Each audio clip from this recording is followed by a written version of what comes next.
This is Control at its finest, and just maybe the best leader in Set 5.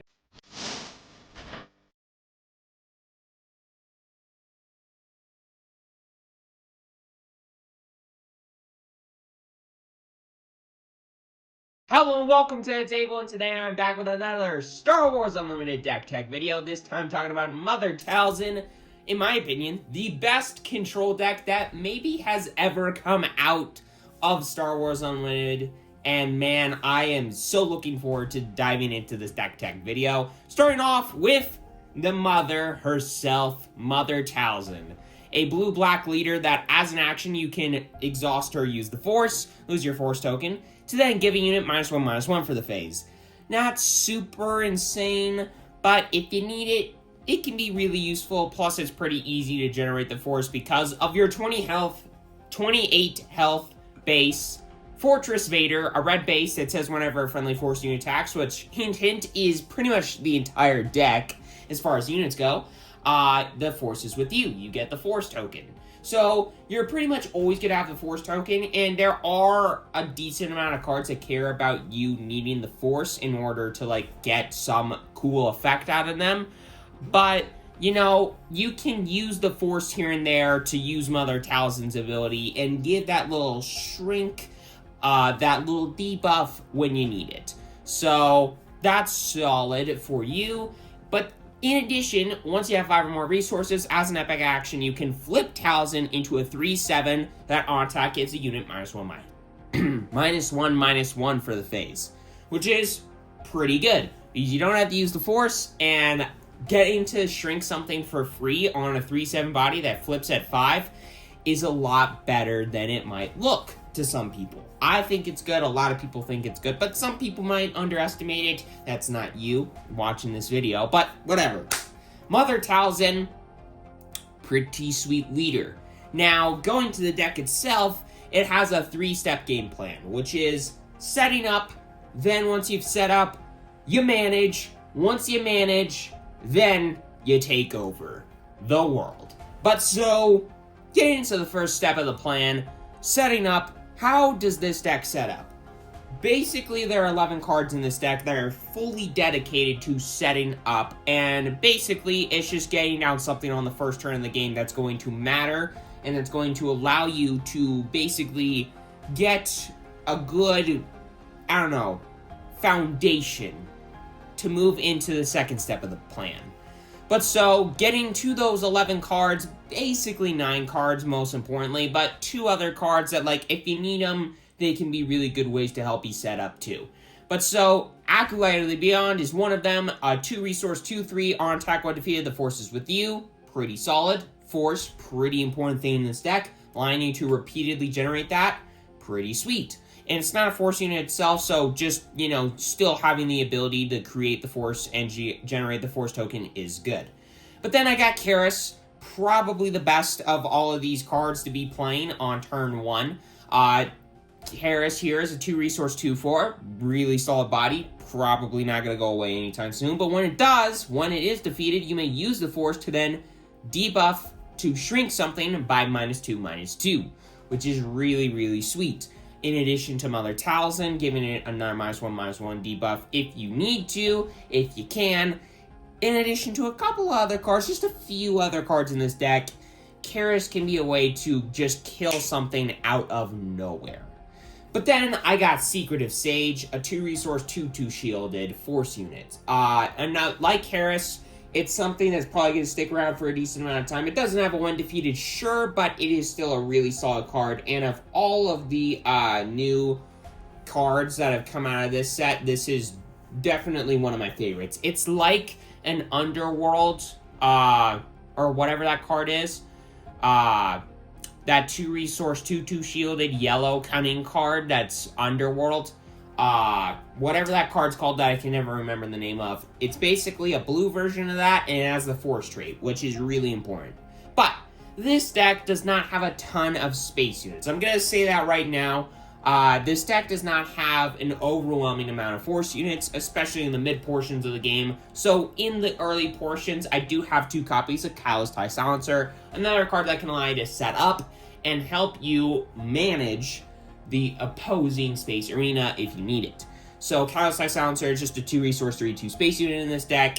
If you need it, it's incredibly helpful. There are a lot of cards in this deck that can deal damage to stuff in the space arena, in addition to the ground arena, if you need it more so in the ground arena than the space arena, but having that option can be really valuable. But Catalyst Silencer is just another way to help you get some pressure in the space arena if you need it, especially early on.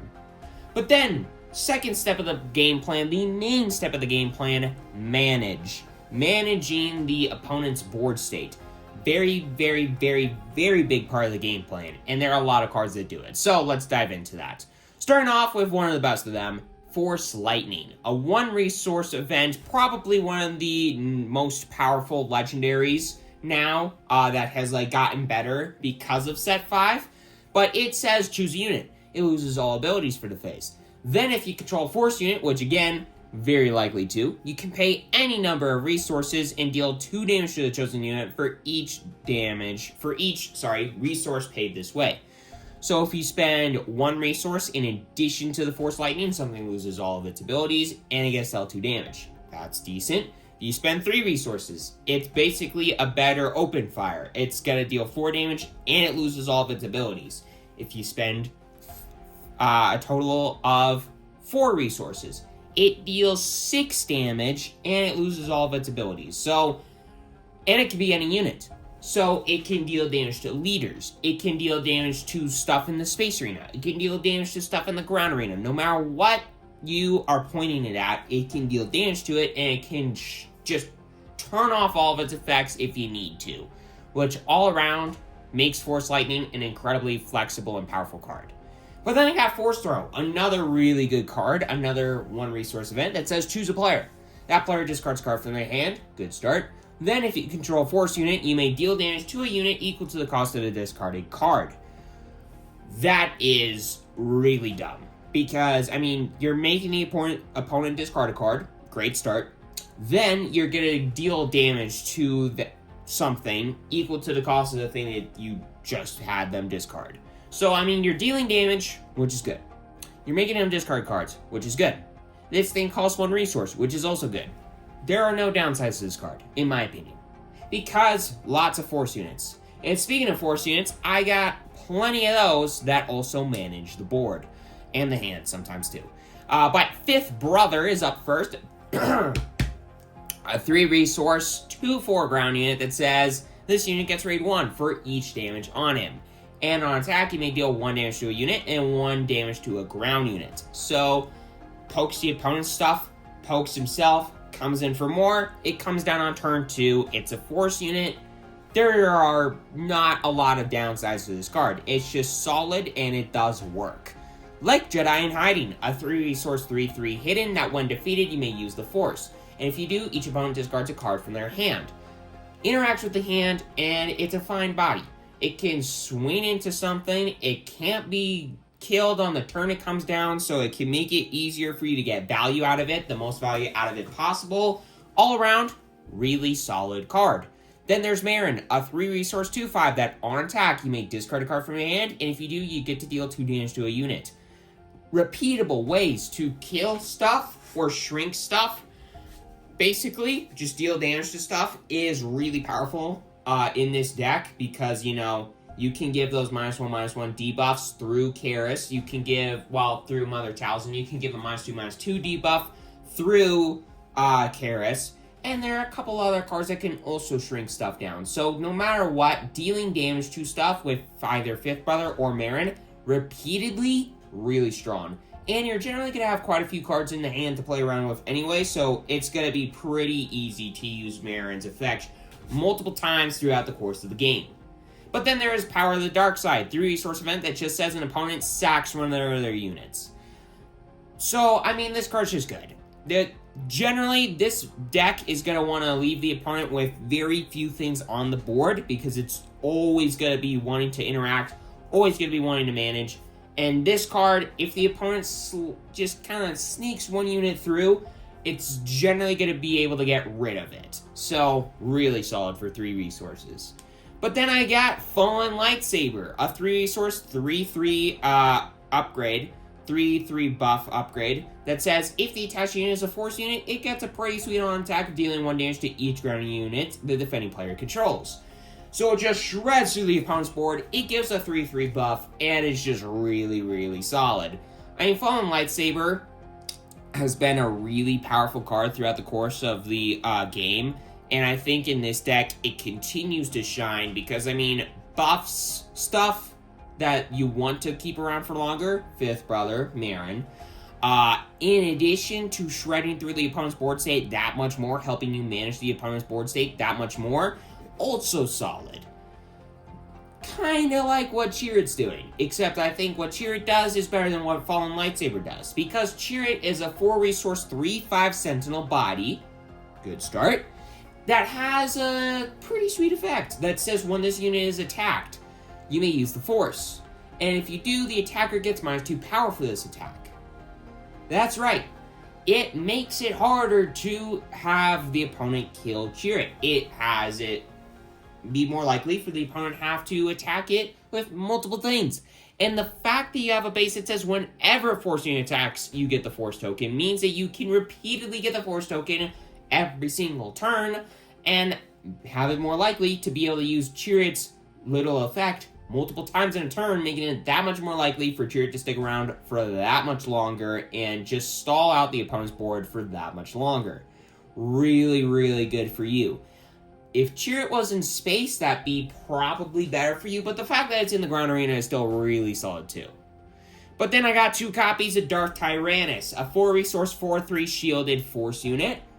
Really good. That says while the Force is with you, this unit gains ambush. This is one of the cards that, while it itself does not need you to use the Force token to get the most value out of it, does care about you having the Force to get value out of it, the most value out of it.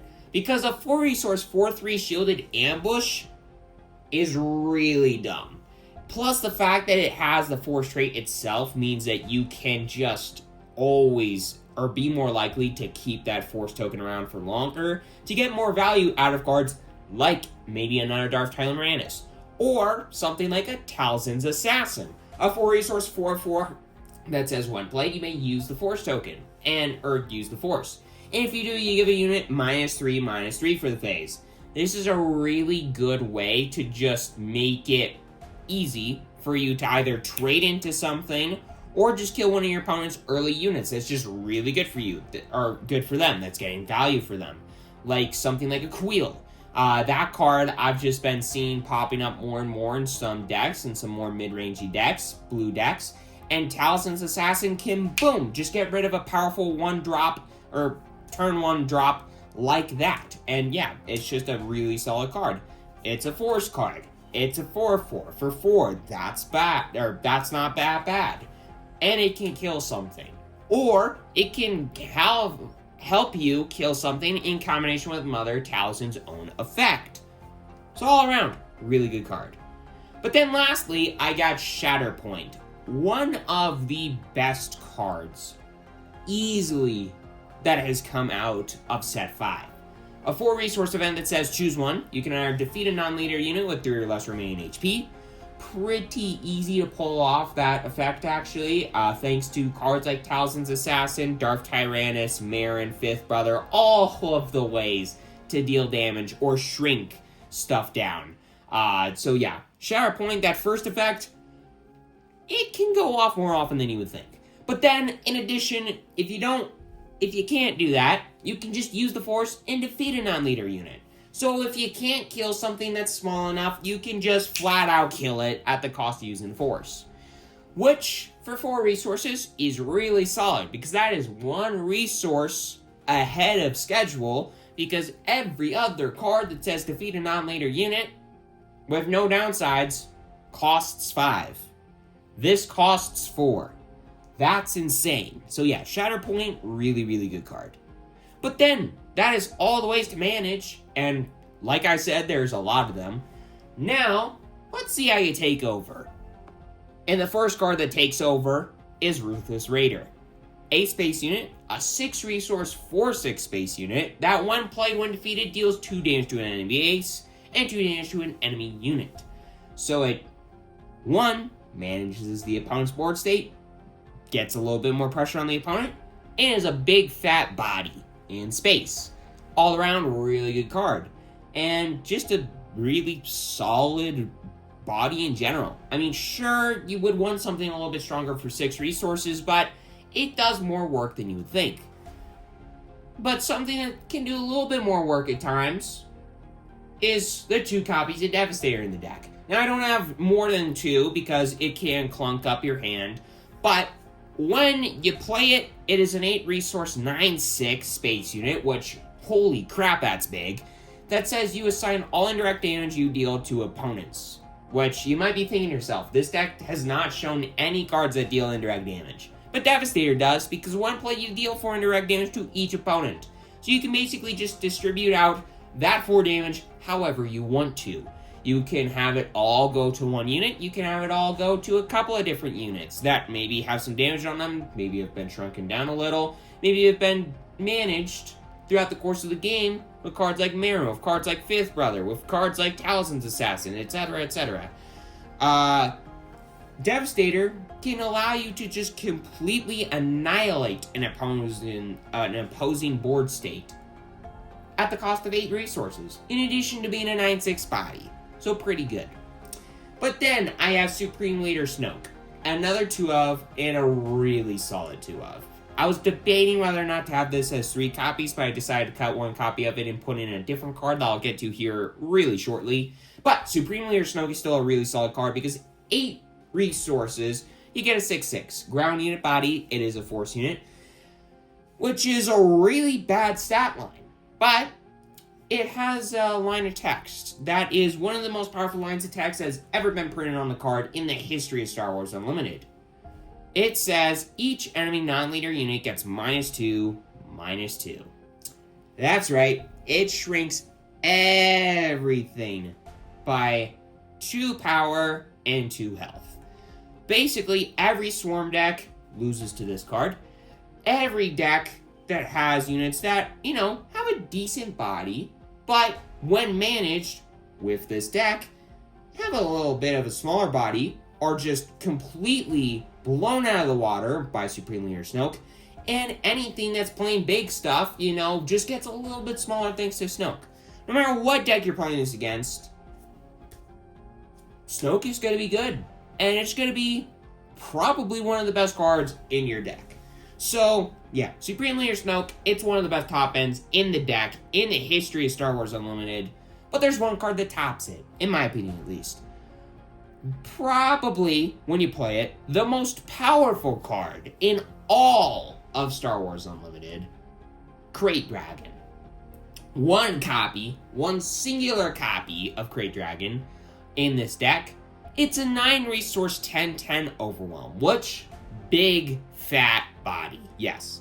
But it also has a pretty powerful ability that says whenever an opponent plays a card, not once per turn, just whenever they do, you may deal damage equal to that card's cost to their base or a ground unit they control. So it just murders everything. It murders the opponent, it murders their board, it murders their entire family, extended family, and their entire line that comes after them. It just, Krayt Dragon gets rid of everything and then some. It blows up the world. So yeah, Krayt Dragon, if you can get to it, which, considering that step 2, that managing part, allows you to get later on to the game pretty easily, yeah, Krayt Dragon's probably going to come down. No ramp required. So, with all that aside, hope that you enjoyed this video. Hope that you enjoy Mother Talzin as much as I'm going to, because yes, I'm going to be building this deck, and yes, I'm going to lose a lot of friends because of it, but do I care? No, because I'm an asshole. But with all that aside, I hope that you enjoyed this video. Make sure you hit that subscribe button, hit that like button. It's completely free on credits. And I hope that you enjoy Set 5 as much as I do. Hope you enjoy Mother Talzin as much as I do. And I'll see you all next time. Enjoy.